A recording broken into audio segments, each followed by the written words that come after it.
Halo warga Jakarta, saya Robi Cahyadi. Program Berita Jakarta hari ini, 9 September 2025, menghadirkan berita pilihan dan informasi terbaru untuk Anda.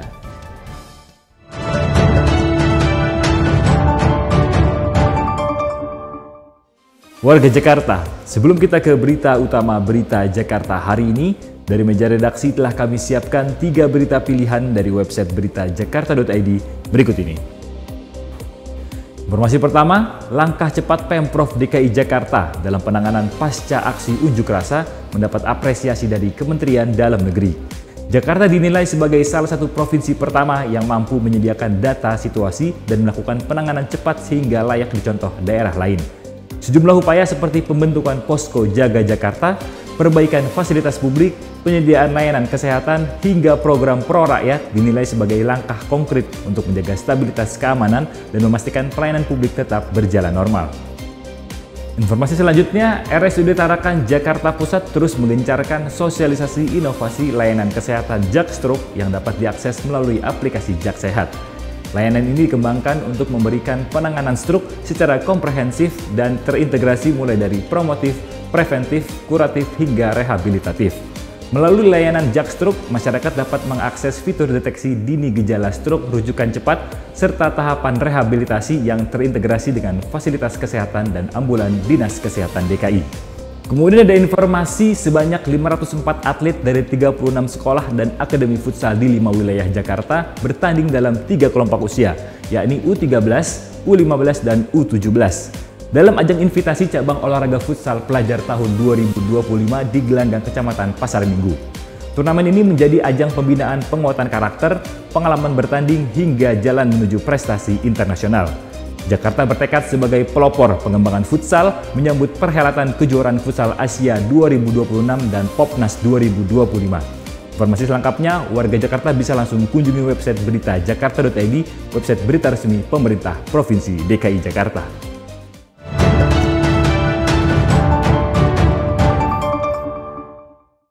Kita beralih ke berita pertama Berita Jakarta hari ini.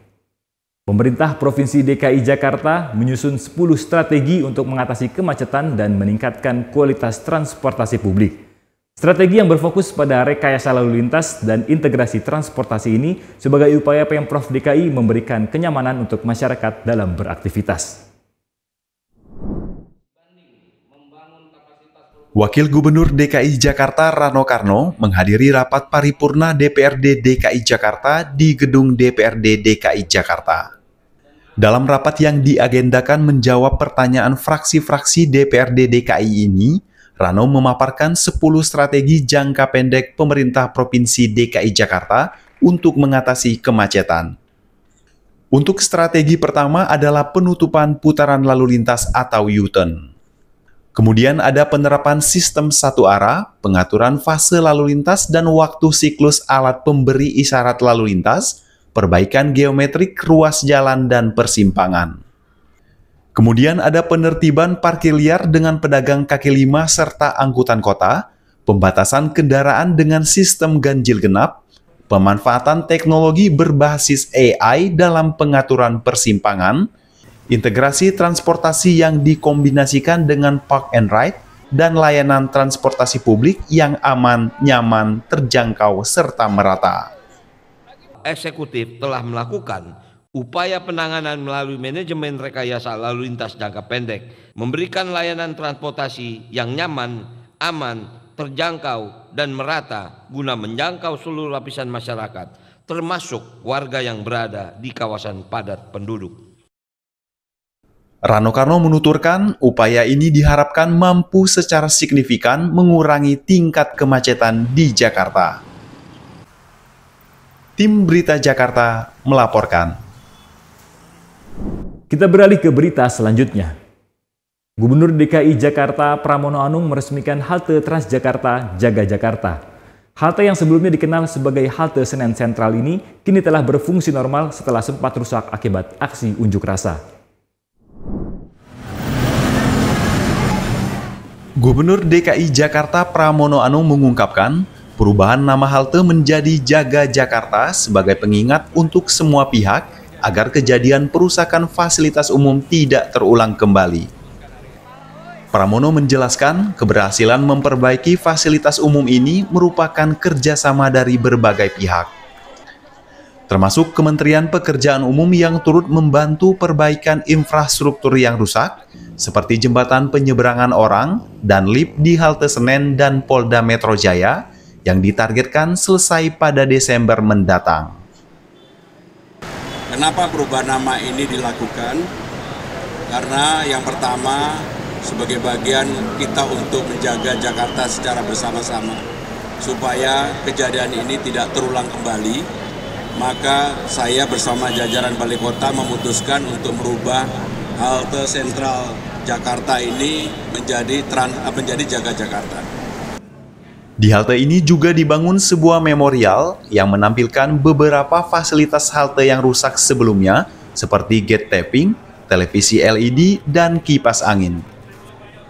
Memorial ini diharapkan dapat menjadi pengingat bagi masyarakat bahwa fasilitas umum adalah milik bersama yang harus dijaga. Saat ini seluruh halte Transjakarta sudah kembali beroperasi normal.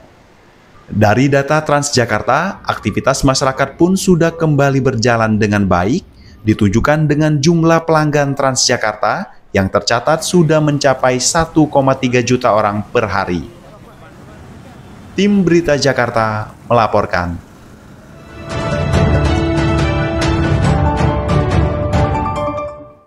Kita masuk segmen Info Jakarta. Untuk memudahkan masyarakat dalam memperoleh layanan parkir, Pemprov DKI meluncurkan aplikasi Jak Parkir. Melalui aplikasi ini, pemesanan parkir dapat dilakukan secara langsung maupun fitur booking dengan pembayaran non-tunai yang praktis dan efisien. Jak Parkir juga terintegrasi dengan Google Maps sehingga memudahkan pengguna dalam menemukan lokasi parkir sekaligus menunjang kenyamanan perjalanan warga. Untuk lebih lanjut, simak informasi berikut.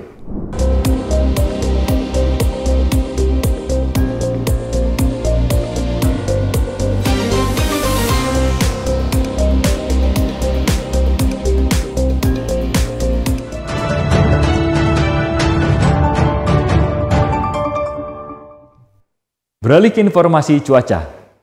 Sebelum memulai aktivitas esok hari, warga Jakarta bisa melihat perakiraan cuaca yang dirilis BMKG berikut ini.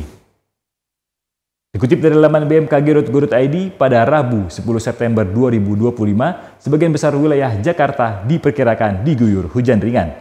Wilayah yang akan diguyur hujan ringan yakni Jakarta Pusat, Jakarta Utara, Jakarta Selatan, Jakarta Timur, Jakarta Barat, dan Kepulauan Seribu. Suhu udara berkisar antara 24 hingga 30 derajat Celcius. Masyarakat diimbau tetap waspada terhadap perubahan cuaca.